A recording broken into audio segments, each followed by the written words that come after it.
শুভ সন্ধ্যা sir. Good evening. আমার নাম রাহুল গাওকার এবং আমি একজন ছাত্র। আমি ইসলাম ধর্ম সম্পর্কে আপনার কাছে জানতে চাই, অন্যান্য মুসলমানদের তুলনায় কেন শিয়া মুসলমানদের কম গুরুত্ব দেওয়া হয়। আমি আমার এক মুসলমান বন্ধুর কাছে শুনেছি তাদেরকে শিয়া পরিবারের পানীয় পান করার অনুমতি দেওয়া হয় না। পানীয় না, ঠিক আছে।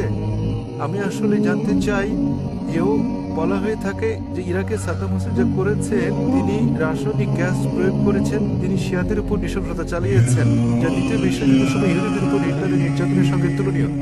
তাহলে এটিকে কি আপনি অবিচার মনে করেন না? আমি আরো জানতে চাই, প্রকৃতপক্ষে পূর্বে শিয়ারা ইসলাম ধর্মে যে ভুল করেছে তারা আজও তার প্রায়শ্চিত্ত করে যাচ্ছে কিনা। ভাই প্রশ্ন করলেন যে শিয়াদের কেন নিজ বলে গণ্য করা হয়, তারা কি অপরাধ করেছে, সাদ্দাম হোসেন কেন তাদেরকে হত্যা করেছে, যেমন জার্মানিতে হিটলার রাসায়নিক অস্ত্র দিয়ে ইহুদিদের হত্যা করেছে ইত্যাদি। ভাই ইসলামে কোনো শিয়া সুন্নি নেই, কোনো শিয়া সুন্নি নেই ইসলামে। অনেক লোক আছে। আমি উত্তরটা দিই, আমি উত্তর দেবো। আপনার প্রশ্নের উত্তর দেওয়ার পর আপনি বলবেন। ইসলামে কোনো শিয়া সুন্নি নেই। কোরআনে বলা হয়েছে সূরা আলে ইমরান অধ্যায় 3 আয়াত নম্বর 103, واعتصموا بحبل الله جميعا ولا تفرقوا। তোমরা আল্লাহর রজ্জু শক্ত করে ধরো এবং পরস্পর বিচ্ছিন্ন হও না। আমাদেরকে আল্লাহর রজ্জু ধরতে হবে, এটা কোরআন এবং নবী মুহাম্মদ সাল্লাল্লাহু আলাইহি ওয়াসাল্লামের সহিহ হাদিস। যদি আপনি এই রজ্জু ধরেন তাহলে আপনি খাঁটি মুসলিম। ইসলামে শিয়া সুন্নি নেই এবং ইসলামে কোনো ভাগ নেই। কোরআন বলছে সূরা আনাম অধ্যায় নম্বর 6 আয়াত নম্বর 159, হে নবী, নিশ্চয়ই যারা খণ্ড বিখণ্ড করেছে, অনেক দল করেছে ইসলাম ধর্মকে, তাদের সাথে আপনার কোনো সম্পর্ক নেই। আল্লাহ বিচার দিবসে তাদের ব্যাপারটা দেখবেন। এবং আমাদের নবী মুহাম্মদ সাল্লাল্লাহু আলাইহি ওয়াসাল্লাম বলেছেন যে মুসলিমদের মধ্যে 73টি দল হবে, এর মধ্যে কেবলমাত্র একটি দল যাবে জান্নাতে। সাহাবাগণ জিজ্ঞেস করলেন কোন দলটি? যারা অনুসরণ করবে আমাকে এবং আমার সাহাবীদের, যারা কোরআন এবং নবীর সহিহ হাদিস মেনে চলবে তারা। সুতরাং কোরআন বলছে ধর্মকে খণ্ড বিখণ্ড করো না। আমাদের নবী বলেন, এমনকি কোরআনে বলা হয়েছে কিছু লোক থাকবে তারা দল সৃষ্টি করবে। কতটা? 73টা। যে দল সঠিক পথে থাকবে তারা বিভাজন সৃষ্টি করবে না। সুতরাং যে কেউ নিজেকে মুসলিম ছাড়া অন্য কিছু বললেও শব্দটি হবে মুসলিম। মুসলিম মানে যে নিজের ইচ্ছাকে আল্লাহর কাছে সমর্পণ করেছে। নবী কি ছিলেন? তিনি শিয়া ছিলেন না সুন্নি ছিলেন? তিনি কি ছিলেন? তিনি ছিলেন মুসলিম। এবং এর আগে আমি বোনকে যে জবাব দিয়েছি তাতে ছিল সূরা আলে ইমরান অধ্যায় 3 আয়াত নম্বর 64 বলা হয়েছে فقولوا اشهدوا بأننا مسلمون। সাক্ষী থাকো যে আমরা মুসলিম। বিচার করার জন্য আপনি কি করবেন মুসলিমরা ঠিক না ভুল পথে চলছে? আপনি দেখবেন কোরআন। মোহাম্মদ, জাকির, সুলতান, আব্দুল্লাহ, যে কোনো নাম হোক, কোনো সমস্যা নেই। নিজেকে পরীক্ষা করতে বলেন, যদি সে কোরআন এবং নবীর নির্ভরযোগ্য বাণী, বুখারী, মুসলিম ইত্যাদি অনুসরণ করে তাহলে সে খাঁটি মুসলিম। যদি সে নবীর প্রকৃত শিক্ষার বাইরে যায়, বুখারী, মুসলিম এবং অন্যান্য সহিহ হাদিসের বাইরে যায় এবং কোরআনের বিপক্ষে যায়, তাহলে সে প্রকৃত মুসলিম নয়। প্রকৃত মুসলিম হচ্ছে সে যে মেনে চলে কোরআন এবং নবী মুহাম্মদ সাল্লাল্লাহু আলাইহি ওয়াসাল্লামের যথাযথ শিক্ষা। সুতরাং এটা জানার পর সে যাই বলুন না কেন, যদি না মেনে চলে কোরআন এবং নবীর সব শিক্ষা হাদিস, তাহলে সে প্রকৃত মুসলিম নয়। আপনার প্রশ্নের দ্বিতীয় অংশ, সাদ্দাম হোসেন। প্রশ্নের মধ্যে সাদ্দাম হোসেন নেই? আছে প্রশ্নের মধ্যে? হ্যাঁ, সাদ্দাম হোসেন। সাদ্দাম হোসেন শিয়াদের হত্যা করেন। ভাই আমি জানি না তিনি শিয়াদের হত্যা করেছেন কিনা, এটা মিডিয়া বলছে। কিন্তু হোক সাদ্দাম হোসেন, হোক হিটলার, হোক জর্জ বুশ, যে কোনো নিরপরাধ মানুষকে হত্যা করে শিয়া সুন্নি বাদ দেন। যদি সে হত্যা করে নিরপরাধ কোনো হিন্দু, নিরপরাধ খ্রিস্টান, নিরপরাধ ইহুদিকে, তাহলে সেটা বড় অপরাধ। হোক না কেন সাদ্দাম হোসেন, হোক জর্জ বুশ, হোক না হিটলার, যে কোনো নিরপরাধ মানুষকে হত্যা করে, হোক সে মুসলিম বা অমুসলিম, হোক না কোনো হিন্দু বা খ্রিস্টান কিংবা ইহুদি, যদি কেউ কোনো নিরপরাধ মানুষকে হত্যা করে, সেটা হচ্ছে একটা পাপ কাজ, এটা নিষিদ্ধ। কারণ সাফাই করতে আমি এখানে আসিনি। তাতে হোক তার নাম জর্জ বুশ, হিটলার, সুলতান, আব্দুল্লাহ, টম, ডিক, হ্যারি বা যে কেউ, যে কোনো নির্দোষ মানুষকে হত্যা করা সবার জন্য নিষিদ্ধ। আশা করি উত্তরটা পেয়েছেন। স্যার, তার মানে আপনি বলতে চান আমাদের শিয়া সুন্নি কিংবা বহুরি মুসলিমে বিশ্বাস করা উচিত? আমি তা বলছি না। কোরআন কোন শিয়া সুন্নি নেই কোরআনে। কোরআনে মানে কোনো স্যার বহরি নেই। এখানে অনেক মসজিদ আছে, অনেক মসজিদ। তাহলে আপনি তাদেরকে বলেন, তাদের জিজ্ঞেস করেন শিয়া কথাটা কোথায় আছে কোরআনে, তাকে জিজ্ঞেস করেন বহরি কোথায় আছে কোরআনে। স্যার এটা আমার কলের বান্দ্রায় স্যার আমি অধ্যয়ন করছি। সুতরাং তারা মেনে চলছে না, আপনাকে যা করতে হবে তা হচ্ছে তাদের জিজ্ঞেস করেন তারা কি মোহাম্মদ সাল্লাল্লাহু আলাইহি সাল্লামের শিক্ষা অনুসরণ করে চলছে, তারা কি আল্লাহ সুবহানাহু ওয়া তাআলার শিক্ষা অনুসরণ করছে। আল্লাহ কোরআনে বলেছেন সূরা আনাম অধ্যায় নম্বর 6 আয়াত নম্বর 159, যারা সৃষ্টি করেছে বিভক্তি ইসলাম ধর্মে তাদেরকে আপনার কিছু করার নেই। ইসলাম ধর্মে বিভক্তি সৃষ্টি করা এটা হচ্ছে হারাম। তো ভালো মুসলমান হতে হলে আপনাকে আল্লাহর রজ্জু শক্ত করে ধরতে হবে, এটা বলা আছে কোরআনে। সুতরাং কাউকে আব্দুল্লাহ সুলতান এরকম নামে ডাকলে সে জান্নাতে যেতে পারবে না, বরং সেজন্য স্রষ্টা সর্বশক্তিমান আল্লাহর নির্দেশ পালন এবং নবী মুহাম্মদ সাল্লাল্লাহু আলাইহি সাল্লামের শিক্ষা অনুসরণ করতে হবে। ভাই আপনাকে একটা প্রশ্ন করি, একটা প্রশ্ন, আপনি শিয়া সুন্নি নিয়ে খুবই উদ্বিগ্ন, জানতে চাচ্ছি সেটা কেন? স্যার অনেক কিছু আমার বন্ধুরা না না, আপনি কি ইসলাম কবুল করতে চান, তারপর কোন দলে যাবেন ভাবছেন? স্যার আমি আমি জিজ্ঞেস করছি, জি আপনি কি ইসলাম কবুল করতে চান আর ভাবছেন শিয়া না সুন্নিতে যোগ দেবেন, তাই স্যার না না আমি ইসলাম কবুল করতে চাচ্ছেন না? স্যার এখানে অনেক ধর্ম আছে, ইসলাম ধর্মের অনেক ভাগ আছে। কোনো বিভক্তি নেই ইসলামে। ইসলামে কেবল একটি শব্দ আছে মুসলিম।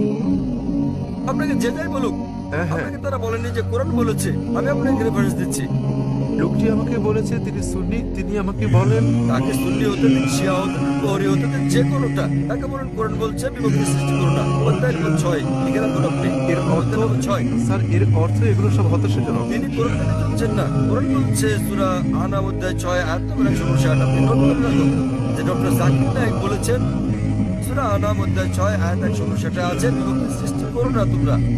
আপনাকে যা করতে হবে নিজেকে ঈশ্বরের কাছে সমর্পণ করতে হবে আপনার। এখন আমি জানতে চাই আপনি কি নিজেকে ঈশ্বরের কাছে সমর্পণ করতে চান? ভাই হ্যাঁ হ্যাঁ ঈশ্বরের কাছে সমর্পণ করতে চান আপনি? স্যার আমি ইসলামকে শ্রদ্ধা করি, আমি না, না, ইসলামে ঠিক বিশ্বাস আছে, করি। আপনি ইসলামকে শ্রদ্ধা করেন, আপনি কি এক ঈশ্বরে বিশ্বাস করেন? হ্যাঁ এক ঈশ্বরে বিশ্বাস করেন আপনি? হ্যাঁ জি স্যার আমি বিশ্বাস করি। পূজা করা ঠিক নয়। হ্যাঁ হ্যাঁ, আপনি কি বিশ্বাস করেন ঈশ্বরের কোনো প্রতিমা নেই? ঈশ্বরের কোনো প্রতিভা নেই। আপনি কি তা বিশ্বাস করেন? আমি জানি না স্যার। আপনি কি প্রতিমা পূজায় বিশ্বাসী? হ্যাঁ হ্যাঁ, আপনি কি প্রতিমা পূজায় বিশ্বাস করেন? কি বললেন? প্রতিমা পূজা ঠিক না ভুল? মানে ঈশ্বর? না। আপনি কি বিশ্বাস করেন প্রতিমা পূজা করা ঠিক না ভুল? হ্যাঁ এটা ঠিক না ভুল? এটি ঠিক স্যার। প্রতিমা পূজা করা, কিন্তু এটা তো বেদের বিপরীত। আপনাদের বেদ বলছে তোমরা এক ঈশ্বর ছাড়া কারো উপাসনা করবে না। এটা উল্লেখ আছে আপনাদের যজুর্বেদে অধ্যায় 32 অনুচ্ছেদ 3, সেতারা উপনিষদ অধ্যায় 4 অনুচ্ছেদ 19। नातस्य प्रतिमा अस्ति মহান ঈশ্বরের কোনো পুতুল নেই, কোনো আকৃতি নেই, কোনো ফটোগ্রাফ নেই, কোনো ছবি নেই, কোনো প্রতিমা নেই, কোনো ভাস্কর্য নেই, কোনো মূর্তি নেই। আমি আপনাকে জিজ্ঞেস করছি, যখন আপনাদের বেদ বলছে ঈশ্বরের কোনো আকৃতি নেই, কোনো মূর্তি নেই, কোনো প্রতিমা নেই, এরপরও কি আপনি প্রতিমা পূজা বিশ্বাস করেন? জি স্যার। শিয়া শুনতে বাদ দেন, আপনাকে জিজ্ঞেস করছি আপনি কি বেদ মানেন, স্যার অনুসরণ করছেন কি না, ধর্ম মানেন কি না? স্যার কারণ আমি এই ধর্মের স্যার, ঠিক, তাই আমি বলছি যে এটা আমার ভুল নয় স্যার, আমি এই এই ধর্মের ধর্মে জন্ম নিয়েছি জন্ম স্যার। হলো, আমি জিজ্ঞেস করছি যে অধ্যয়ন করা আপনার কর্তব্য কি না। সে কারণে আপনার বেদ- আমি এই বিষয়টি অনুসন্ধান তাই আমি করছি। আপনাকে বলছি ভাই, আপনাদের ধর্মগ্রন্থ বেদে আছে, যজুর্বেদ অধ্যায় 32 অনুচ্ছেদ 3, সেতারা উপনিষদ অধ্যায় 4 অনুচ্ছেদ 19। এটা বলছে, नातस्य प्रतिमा अस्ति এটা একটা সংস্কৃত উদ্ধৃতি। এর মানে সর্বশক্তিমান ঈশ্বরের কোনো প্রতিমা নেই, কোনো আকৃতি নেই, কোনো আলোকচিত্র নেই, কোনো ছবি নেই, কোনো ভাস্কর্য নেই, কোনো প্রতিমূর্তি নেই, কোনো পুতুল নেই। যদি আপনার ধর্মগ্রন্থ বলে সর্বশক্তিমান ঈশ্বরের প্রতিমা নেই, তাহলে কি প্রতিমা পূজা করা ঠিক না ভুল? ঠিক না ভুল? ঠিক ঠিক ঠিক করার মতো এত বড় ব্যক্তি আমি নই স্যার। না না, আপনার ধর্মগ্রন্থ বলছে ঈশ্বরের কোনো আকৃতি নেই, কোনো প্রতিমা নেই, কোনো মূর্তি নেই, কোনো ছবি নেই, তথাপি ঈশ্বরের মূর্তি করা ঠিক না ভুল?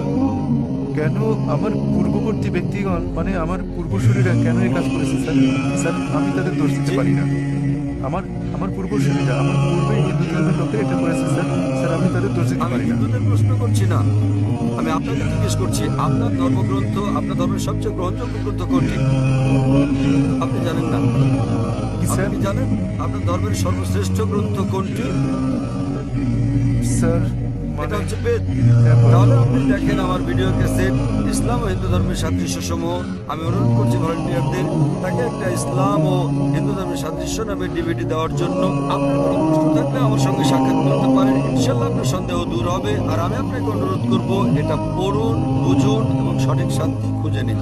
স্যার শেষ কথা আমি আপনাকে জিজ্ঞেস করতে চাই স্যার, মানে আমাদেরকে এসব বিশ্বাস করলে হবে না যে ইসলামে অনেক বিভক্তি আছে, যেমন শিয়া সুন্নি, এগুলো আমাদের বিশ্বাস করা উচিত নয়, আমাদের কেবল কোরআনে বিশ্বাস করা উচিত। কোরআন এবং নবীর সহিহ হাদিস ব্যাস।